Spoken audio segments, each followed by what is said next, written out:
Shalom saudara, kita masuk episode 277 dari Anda Bertanya Alkitab Menjawab. Dari wanita usia 23 tahun, 0853 8666 dan seterusnya.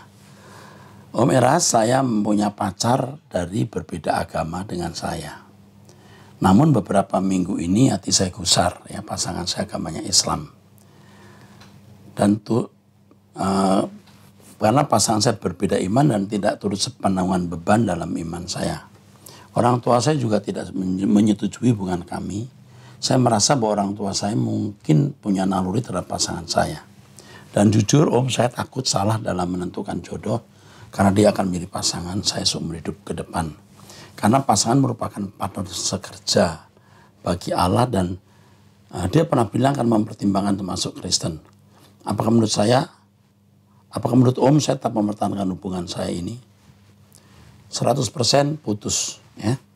Janji dia jangan kamu percaya, kecuali dia sudah menjadi Kristen, itu pun beberapa tahun dan menunjukkan buah pertobatan. Jadi keputusan sekarang putus, titik, nggak ada kompromi, ya. Orang tuamu benar, dan Om Eras juga menjawab benar, harus putus secepatnya.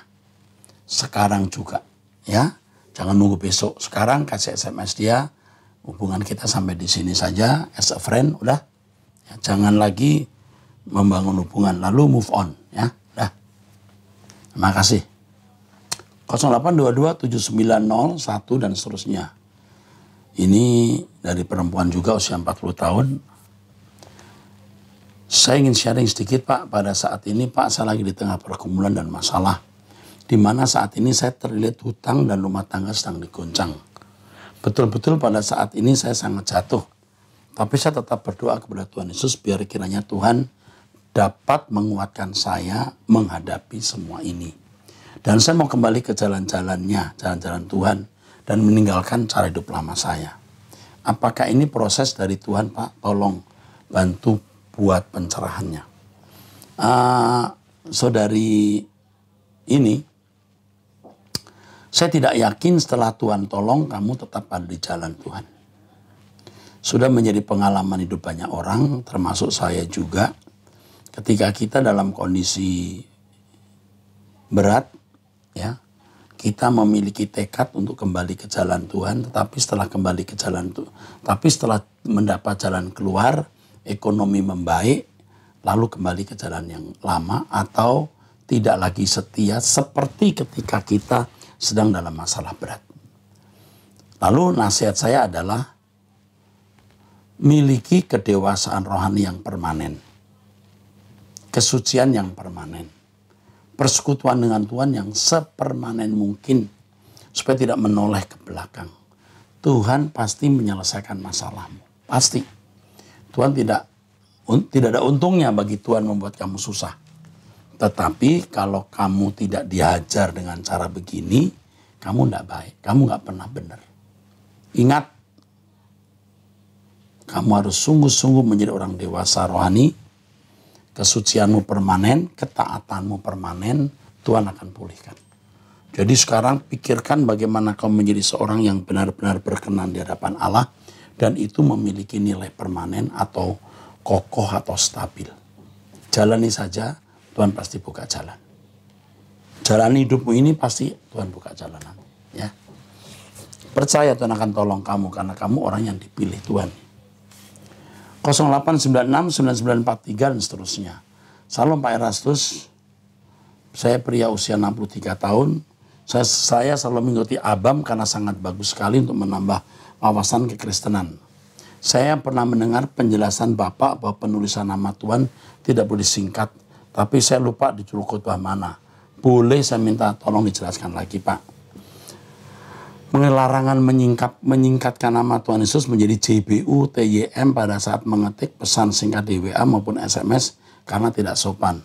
Saya sudah info kepada kerabat saya agar tidak menyingkatnya. Jadi saya kirim link ABAM jawaban Bapak kepada yang bersangkutan. Sekarang ini kalau saya menyebut Yesus juga tidak berani Yesus, tapi Tuhan Yesus. Kecuali ada lagu yang sudah tertulis dan itu ada maknanya seperti Yesus tujuan hidupku. Artinya aku mau menjadi seperti Tuhan Yesus ketika menjadi manusia. Ya. Kami memujimu, kami menyembahmu Yesus. Sekarang seganti kami menyembahmu Tuhan. Bahkan lagu karangan orang lain ya, seperti karangan Pak Sugeng kalau tidak salah ini. Bersama malaikat di surga, nyanyikan kidung pujian. Itu kan ada, Yesus aku menyembahmu, saya ganti Tuhan aku menyembahmu. Nah, saya hampir tidak pernah menulis JBU atau TYM. Karena saya merasa kurang pantas. Bahkan ketika mengetik saja tulisan Yesusnya, Y-nya huruf kecil, saya balik lagi. Harus huruf besar. Nggak tahu, itu psikologi saja mungkin. Ya. Nah, mungkin Yesus, YS, wah nggak berani. Tuhan Yesus, bukan TY. Aduh, kalau nggak terpaksa nggak bikin itu. Saya nggak tahu ya, mungkin psikologi. Tetapi saya harus beritahu, Anda tidak menyebut TYM atau JBU, tapi sikap hidup kita tiap hari tidak menghormati dia juga percuma, saudara. Jadi bukan sekedar kita tidak tulis JBU atau TYM, tetapi bagaimana sikap hidup kita benar-benar menghormati Allah. Bagaimana cara menghormati Allah? Hidup suci dan tidak terikat dunia. Nah, jadi tidak menulis nama Yesus, sebutan Yesus sembarangan, itu akan muncul dengan sendirinya kalau memang hari-hari hidup kita ini takut akan dia. Kita taat kepada dia. Kita menghormati dia dengan hidup dalam kesucian dan tidak terikat dunia. Saya sering mendengar lagu rohani yang langsung menggunakan nama Yesus tanpa menyebut Tuhan atau Kristus. Nah, ini yang tadi saya katakan bahwa dulu saya juga mengarang lagu Yesus tujuan hidupku. Itu masih ada alasan, maksudnya Yesus adalah Tuhan yang menjadi manusia waktu itu. Tujuan hidupku artinya aku mau menjadi seperti sosok ini. Tetapi di lagu-lagu saya yang lain seperti besar kuasamu Yesus, wah enggak boleh. Besar kuasamu Tuhan. Kalau dulu kan ku sembah kau Yesus. Sekarang saya pasti menyebut Tuhan, ya. Itu ya mungkin secara psikologi saja ya. Tapi sekali lagi saya katakan, orang menulis JBU, TYM, orang tidak menulis TYU, JBU, TYM, Jesus bless you, Tuhan Yesus memberkati, TYM, TYM maksudnya ya. Tidak menulis begitu, tapi hari-harinya tidak menghormati Tuhan juga percuma. Jadi menghormati Tuhan itu bukan karena tidak tulis JBU atau TYM. Menghormati Tuhan itu bukan hanya karena memberi nama kata Tuhan di depan Yesus, bukan hanya itu, tapi sikap hidup dalam kesucian dan tidak mencintai dunia. Jika demikian nanti dengan sendirinya kita tidak akan sembarangan menyebut nama Yesus. Oh Yesus.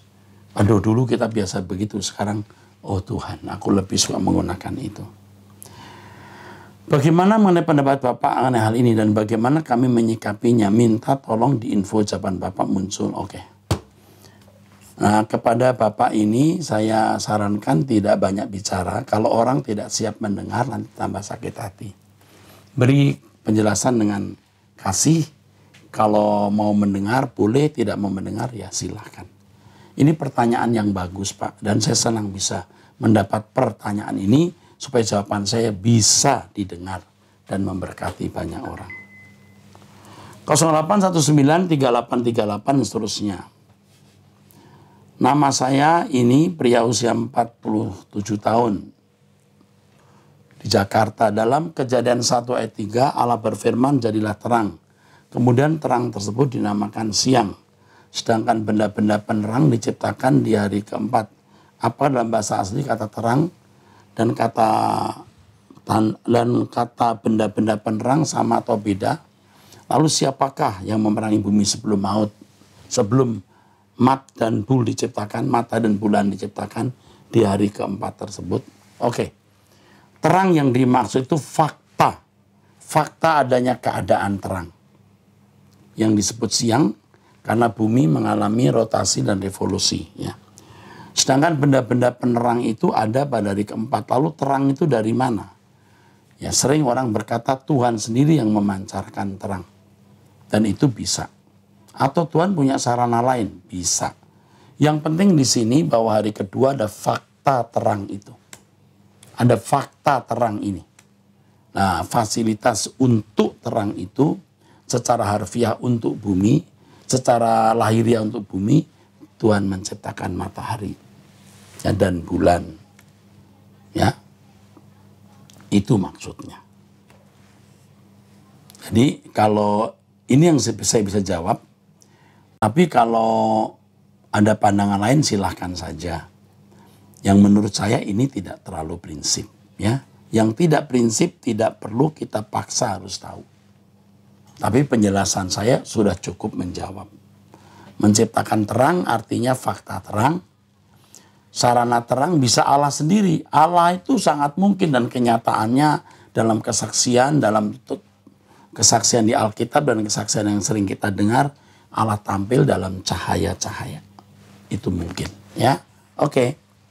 08573162. Salam Pak Era, saya dari Malang, ibu-ibu. Terima kasih untuk jawaban dari pertanyaan saya yang sudah dijawab di episode 272. Saya mengikuti khotbah Bapak tentang surga.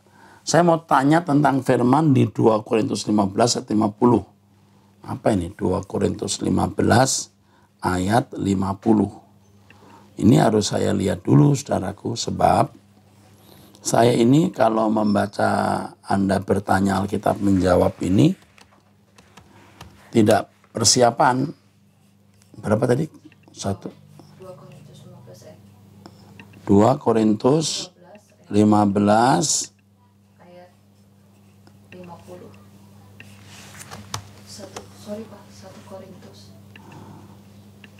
1 Korintus 15 ayat 50.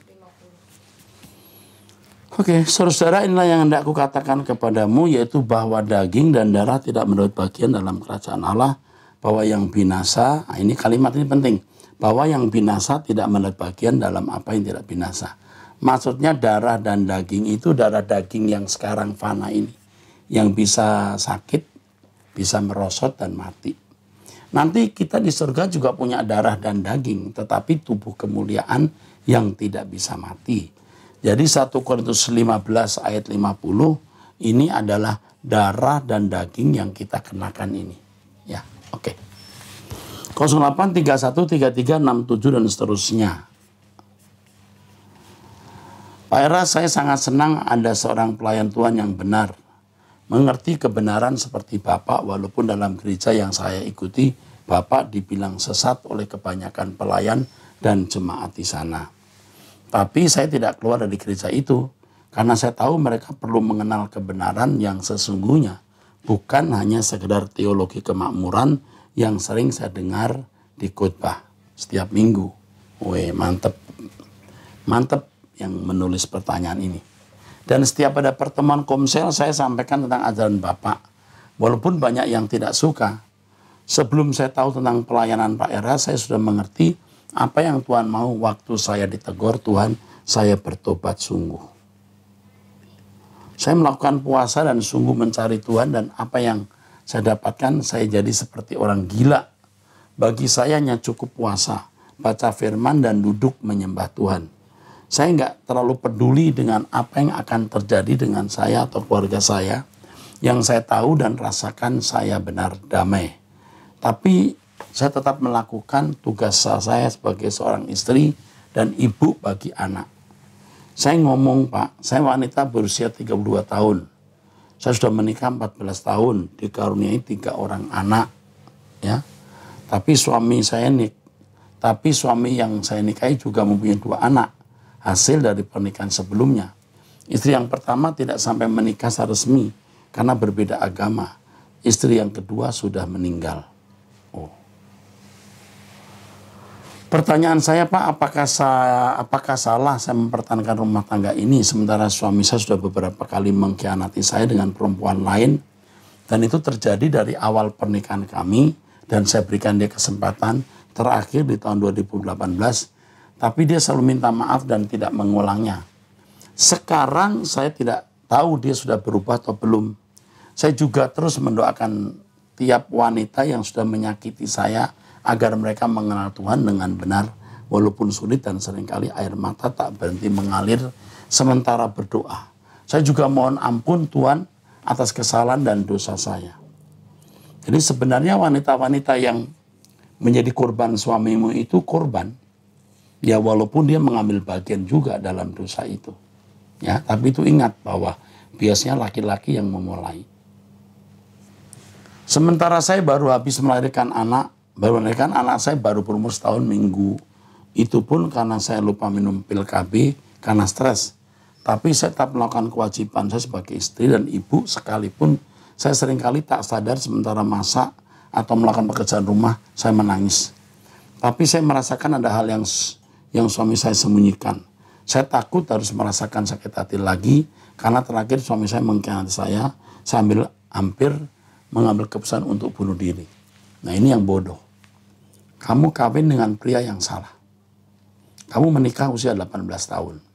Sangat muda. Tapi saya bisa mengerti karena banyak faktor kenapa kamu menikah dengan pria ini. Tapi sekarang sudah menikah, kamu sudah punya anak. Kamu harus mengingat anakmu dan masa depanmu. Jangan egois memikirkan perasaanmu. Ya, kemungkinan suamimu selingkuh itu besar. Kemungkinan suamimu selingkuh lagi itu besar. Itu sudah seperti penyakit. Karena sejak menikah sudah selingkuh kan katamu. Dan tidak mudah orang yang biasa selingkuh tidak selingkuh lagi. Kamu harus mempersiapkan diri suamimu selingkuh. Tapi yang penting di sini kamu tetap memandang Tuhan.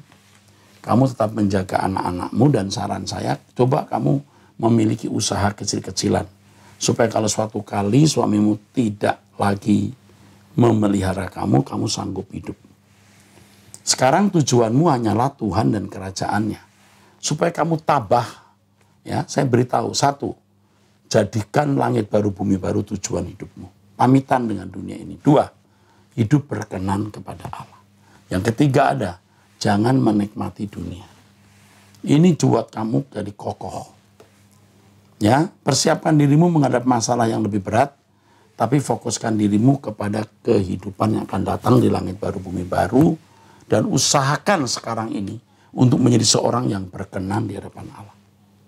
Oke? Suami saya tidak pernah memukul saya, tapi kalau dia marah, sering memaki saya dan sering nonton film porno. Nah ini dia. Dia tidak pernah mukul kamu dengan tangan, tapi memukul dengan perbuatan, dengan perkataan. Itu bisa lebih menyakitkan. Apalagi nonton film porno. Wah, ini isyarat bahwa pria seperti ini belum sembuh dari seks addictnya. Ya, kecanduan seks. Apa yang harus saya lakukan Pak? Ini saya jawab. Kamu mencari Tuhan saja. Waktu saya mengenal Tuhan, saya sudah menikah Pak. Ya sudah, yang lalu ya sudah. Sekarang jalani saja hidup sebagai ibu untuk anak-anakmu, layani suami sepatutnya, persiapkan dirimu memiliki usaha, entah bisa potong rambut, entah mau jualan kue atau apa ya, usahakan itu. Dan bersiaplah ya, menghadapi kenyataan yang pahit yang tidak kamu ingini. Bisa terjadi. Ini resiko kamu menikah dengan pria seperti itu. Dan kamu harus bertanggung jawab atas pilihanmu. Oke. Saya kira itu saja. Ikuti terus suara kebenarannya, ikut doa dengan saya, dengar khutbah yang saya sampaikan, kita berkemas-kemas pulang ke surga saja. Dan sekarang berusaha untuk hidup berkenan di hadapan Tuhan. 0822 1131 dan seterusnya. Pria usia 17 tahun. Wih, asal saya dari Maluku Utara, kami 3 bersaudara dan saya adalah anak yang sulung. Dan saya sekarang masih ada di bangku kelas 3 SMAK. Permasalahannya adalah bapak saya sudah menikah dengan wanita lain dan mereka sudah mempunyai 1 anak wanita. Dan yang saya ingin keluarga kami bisa pulih seperti dulu lagi. Dan apa yang harus saya perbuat sebagai tugas seorang anak? Wah, ini berat. Berat. Karena bapakmu sudah menikah lagi dengan wanita lain dan mempunyai 1 anak. Ini pernikahannya sah enggak ya? Sebab kalau pasangan suami istri Kristen itu terikat dengan pernikahan, suami tidak boleh menikah lagi. Itu melanggar hukum.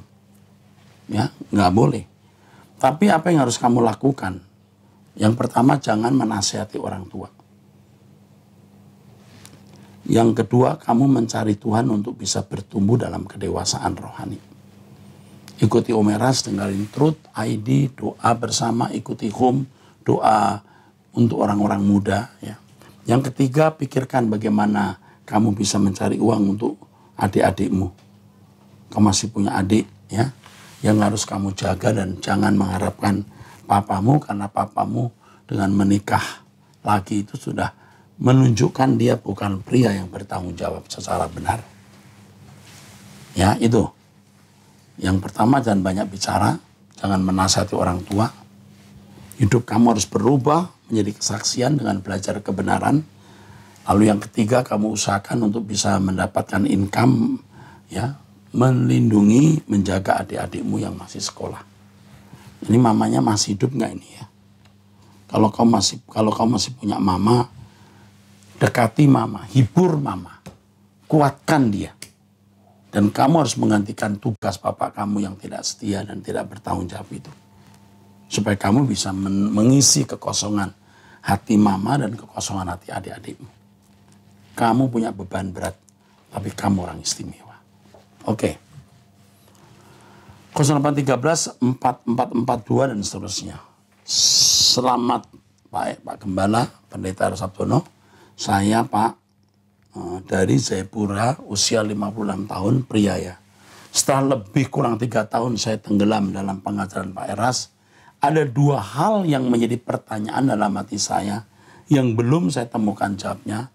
Pertama, tolong kerajaan 1000 tahun. Wahyu 21-6.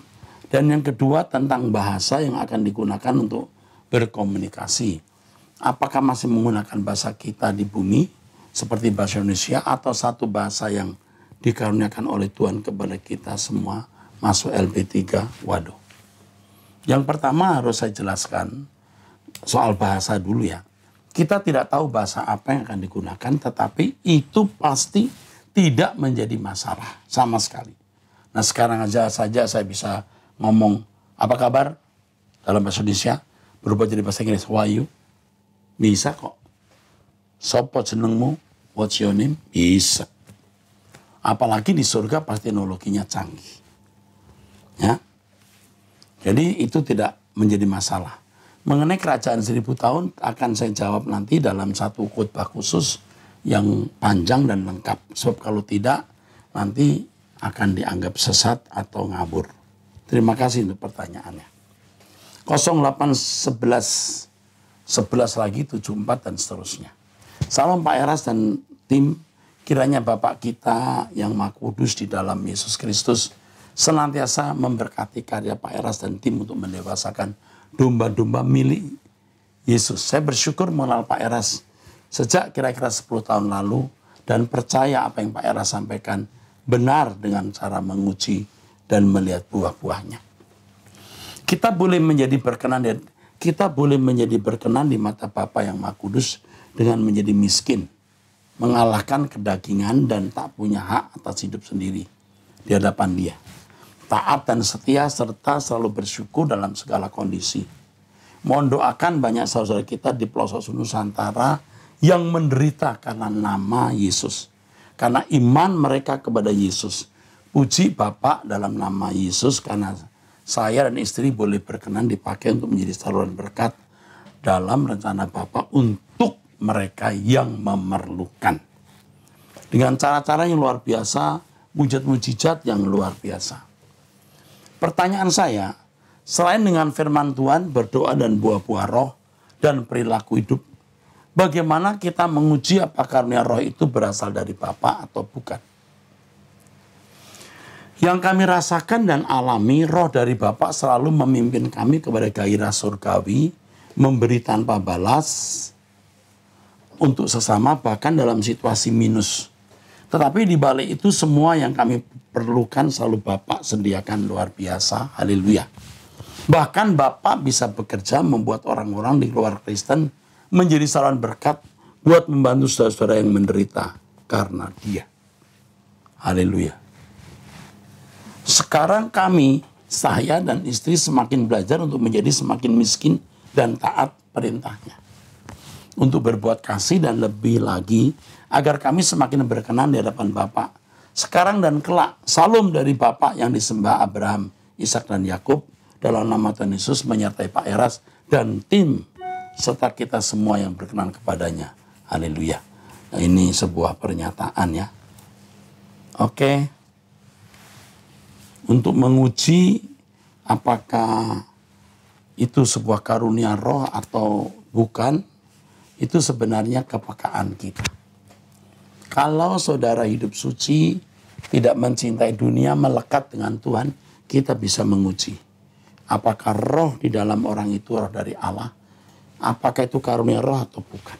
Itu cepat sekali. Benar-benar tidak dibuat-buat, natural. Begitu mendengar bahasa roh, kita langsung menolak. Ini bukan dari Allah. Begitu melihat ada nubuatan, langsung kita menolak. Ketika tiba-tiba ada orang berkata, hai anakku, ini bukan dari Allah. Pernah saya lagi khotbah, ada seorang bernubuat. Saudara-saudara, dengarkanlah dia hambaku. Saya bilang, diam. Nah, usaha orang itu bilang, seingat saya begitulah kira-kira. Saya tidak memberi kesempatan dia bicara. Saya sempat lihat sambil melotot. Tidak perlu pernyataan dari orang itu. Dari hidup saya orang bisa melihat saya hamba Tuhan atau bukan. Jadi untuk membedakan itu kepekaan.